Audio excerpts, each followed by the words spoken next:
All right, so we're back in part 3 of our interview. Matt Decker, Aaron Vincent, Leverage Wealth Management, Cash Value Life Insurance Reviews, and Vincent Planning. This is the third part in our series. We talked about kind of our backstory in that first video. In that second video, we talked about where we met at our wholesaling firm. And today, which is the same day because we're sitting here in the same clothes, as you guys can all tell, I want to pick up our conversation just kind of outlining the different types of advisors that we met, financial advisors, while we were at the wholesaling firm, because there's a few of them.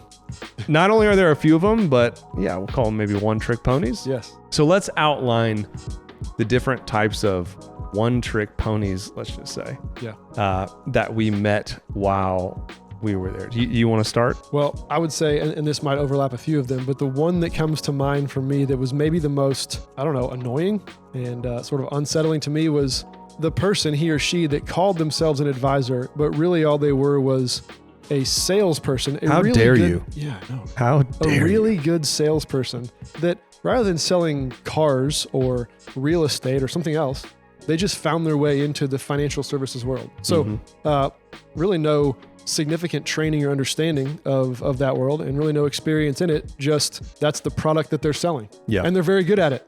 Yeah. They're very good at selling. And, I think that personality or that reality might carry over to some of the other one-trick ponies that you may have in mind. But I think that was one that was a tough one because, that they at least appear or they are passionate. And passion persuades, as you know, in sales. And they can tell a good story. They're good communicators. That's right. But the very important, as we're discussing, context and kind of the best interest of the client might have been missing. Yeah. How do you know if you're working with one of these so-called financial advisors who's really more of a salesman? I'll give you kind of the litmus test. I assume you either have a plan or a product. And more likely, if you're working with a salesman, you don't have a plan. Right. Okay, you probably have a product. That's not all-encompassing, but I think that's pretty safe to say. But you were sold something, you didn't buy something. And there's a distinction. Or you're in the process right now and it's the light bulb's going off. Yes. Products sold, not bought. Yeah. And you know what that feels like if you've ever been in that situation. I'll add another one to that. Not necessarily the salesman agent, but I think we both came across our fair share of part-time financial advisors. Yes. The good old part-time financial advisor.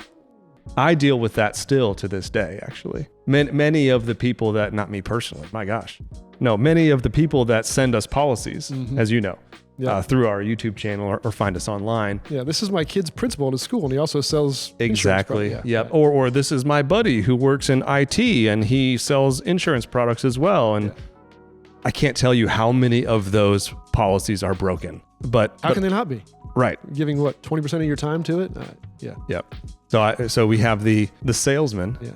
We have the part-time agent. I think another big one is the annuity-only agent. They got just enough licensing. Yes. Just enough training to get the license, to pass the test that says you can now sell an annuity. Yes. That's kind of where it stops. And Well, let's talk about that for a second. How much licensing, let me ask you, how much time, effort, and energy do you at home think it takes to become an expert insurance agent from a licensing standpoint? Knowing that there is no such thing as an expert insurance agent from a licensing standpoint. How much time does it take, Aaron? If a person decided they wanted to sell annuities and they wanted to give a weekend, like real bad, to it, they start on Friday, they pass the test on Monday. That's the reality. They start studying on Friday. That might be a little towards the No, I think that's pretty much. There's enough of those to make it a reality. Well, especially if you're an intelligent person. Yeah. Yes, absolutely. You could study for a weekend and pass a test. Yep. And when you walk out of that test, how much of that knowledge is applicable to what you're doing? I mean, I shudder to put a percentage on it, but it's a very small percentage. Yeah, I'd say like maybe 5%. 5 or 10 is where I was thinking too. All right. So we have we should throw captive agent in there as well. Yeah, that's true. The captive agent the annuity-only agent. We have the part-time agent. We have the salesman agent. I think, I don't know how many, I don't have a list here. In my mind, I feel like maybe this is one of the last ones. The cookie cutter agent. Explain that one. Well, cookie cutter agent meaning, and you had these, you're asking me the question, but you know what I'm saying. Yeah. You have the agents or the financial advisors. We use the term financial advisor and agent. We should probably explain that before I dive into this. When we say agent, we're probably talking about all they have is an insurance license. Right. And Life and annuities and maybe car insurance or home insurance. And we worked with a lot of those. Yeah. That's nothing wrong with that, but that's what it is. Financial advisor is pretty much specifically reserved for somebody who's got multiple licenses and can do investments, insurance, and so on and so forth. The cookie cutter agent. Every single client gets the same thing. Yep.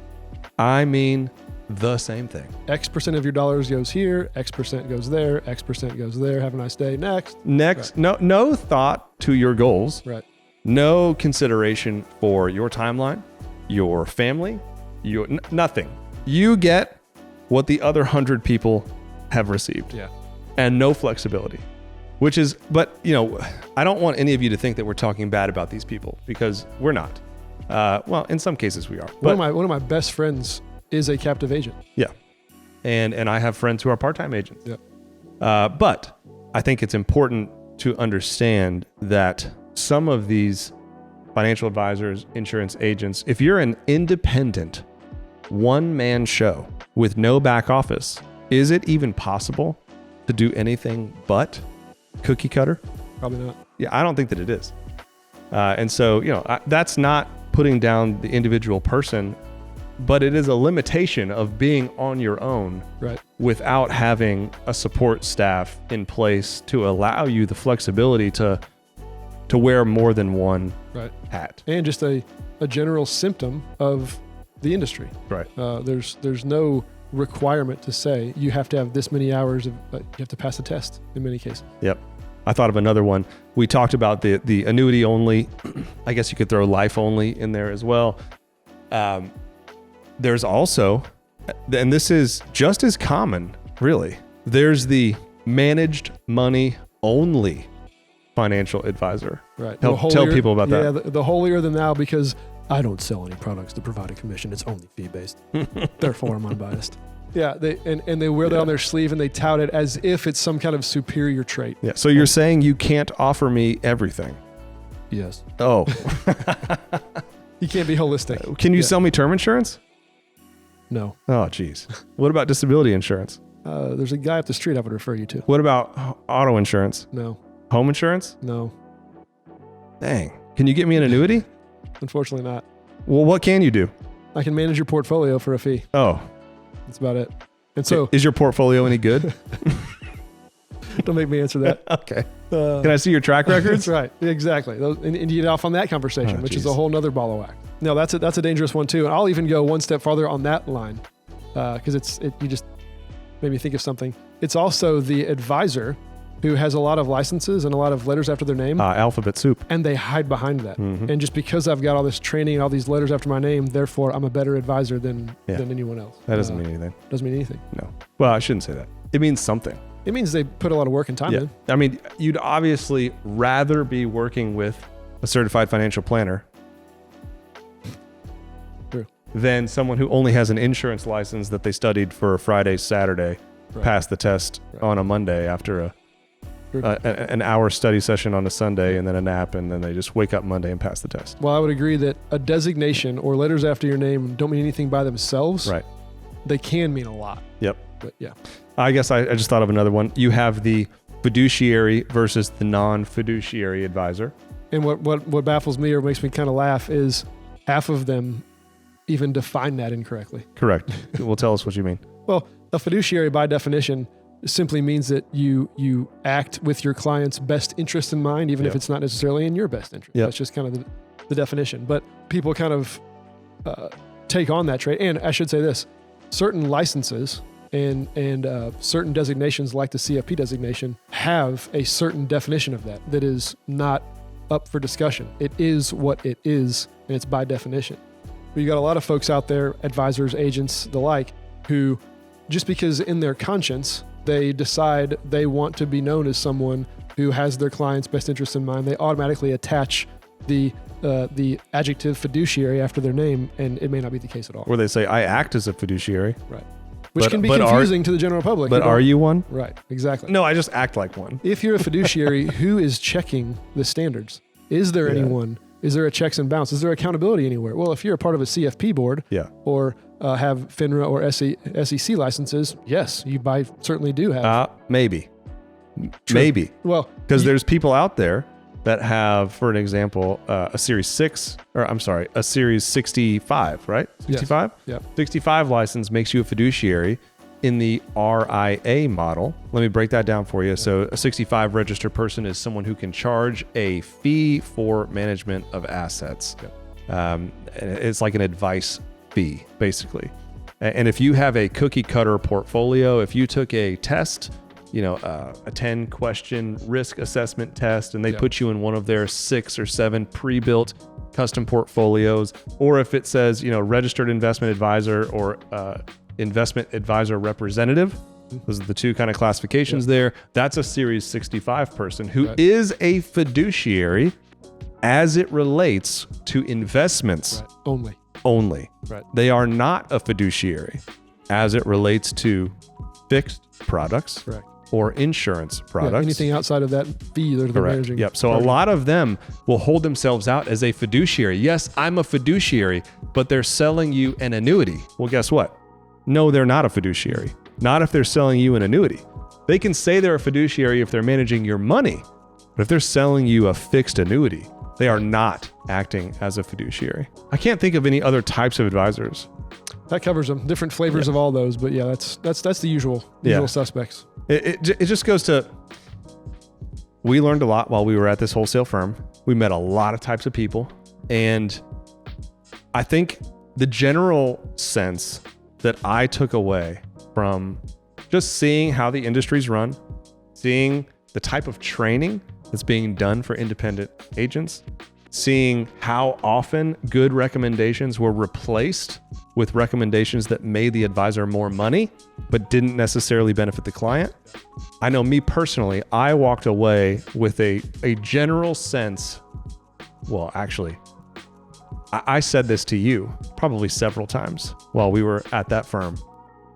I'd come to you and I'd say, Aaron, if we would just do the right thing, we'd have more clients than we knew what to do with. Yeah, you did. If we would just do what was right, we would be different. How terrifying of a statement is that? Mm-hmm. If we would just do the right thing, we'd be different. Noticeably different. Yeah. Noticeably different. I think I left that organization with the sense that we could do things better. Yeah, and I'll just add this too, because I want to be balanced on this. There were also, even though they were in the major minority, at least a handful of agents and advisors that we saw do it really well and do it right.